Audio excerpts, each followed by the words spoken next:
Allez, bonjour à tous les amis et bienvenue sur ma chaîne YouTube. Aujourd'hui on va parler ensemble d'un objet plutôt sympa, plutôt facile et ludique à fabriquer.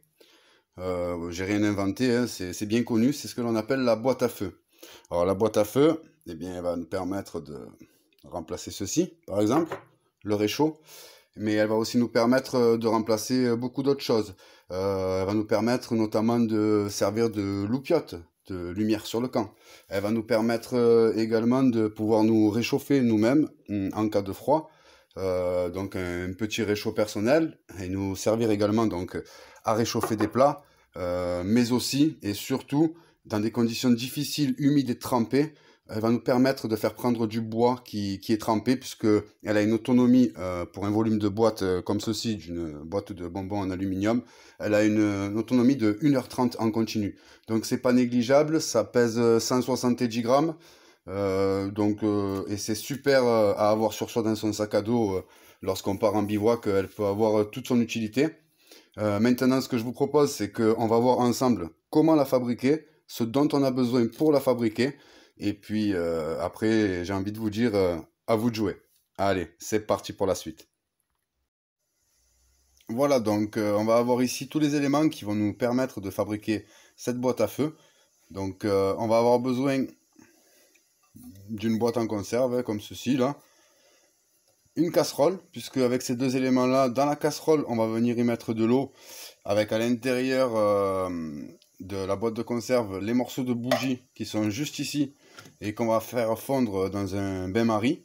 On aura également besoin d'une paire de ciseaux, de boîtes en aluminium, hein, rondes, carrées, peu importe hein, ce que vous avez.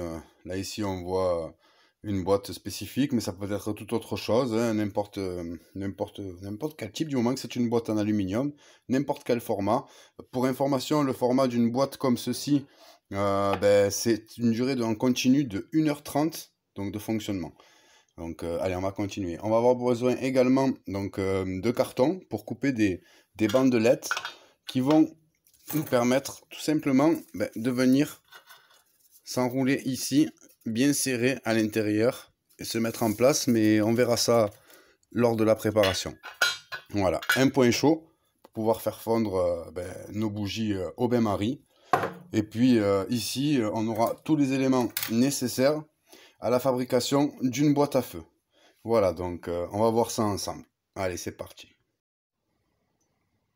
Allez, donc on se retrouve pour la deuxième partie de cette vidéo.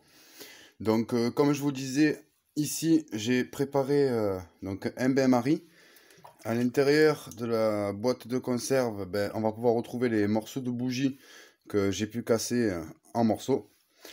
Ici, un petit peu d'eau, donc pour faire son bain-marie. Ne pas en mettre trop pour éviter que la boîte flotte hein, et puis qu'elle risque de se renverser. Donc voilà, ça, vous jugez la quantité nécessaire. Ici, eh bien, on peut voir voilà, que la bande de carton est enroulée et placée à l'intérieur de la boîte qui va être prévue à l'effet de faire de boîte à feu. Donc voilà. Pour les bandelettes, eh bien, c'est très simple. Hein. On va prendre les bandelettes de carton qu'on a coupées préalable. Donc de l'épaisseur, bien évidemment, de la boîte. Hein. Il ne faut pas que ça dépasse. Et puis, tout simplement, on va rouler comme ceci. De façon à faire un escargot.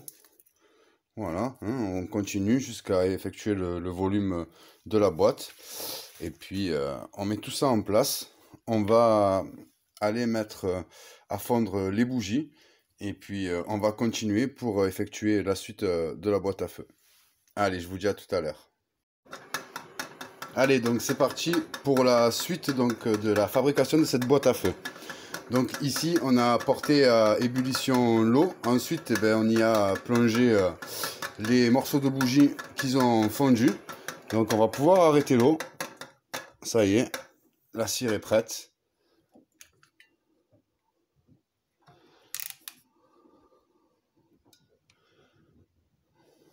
Voilà, c'est tout fondu. Et on va tout simplement venir remplir la boîte.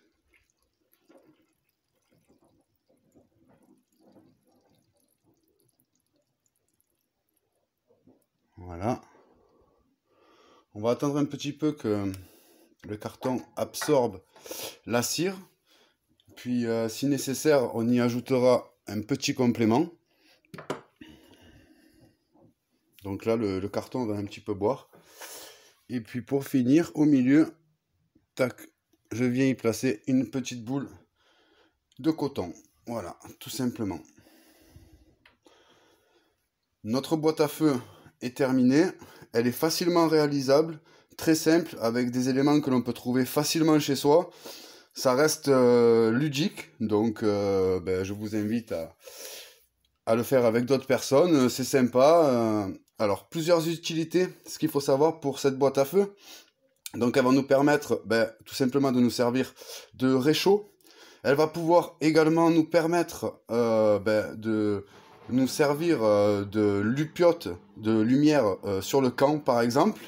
Également, elle va pouvoir aussi nous servir de réchaud, donc comme je vous disais, alimentaire, mais aussi de réchaud personnel, c'est-à-dire on va pouvoir venir se réchauffer autour.